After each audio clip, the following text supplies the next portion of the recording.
அல்லாஹு அக்பர், அல்லாஹு அக்பர். ஒரு குழந்தை இந்த உலகில் பிறக்கும் தருணத்தில் அதன் செவிகளில் முதலில் கேட்கப்படும் வார்த்தை அல்லாஹு அக்பர். அதைவிட்டு பல ஆண்டுகள் கழித்து உன் வாழ்க்கையின் கடைசி தருணங்களில் உன் உடல் இமாமின் முன்னால் வைக்கப்படும்.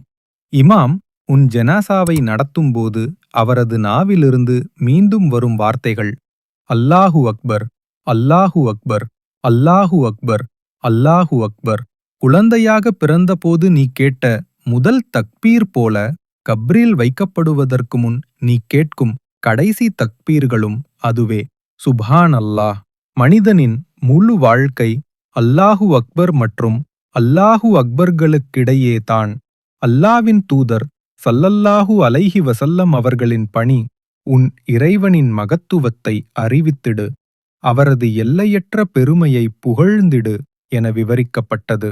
அதாவது உன் முழு வாழ்க்கையே அல்லாவின் மகத்துவத்தை அறிவிப்பதற்கே.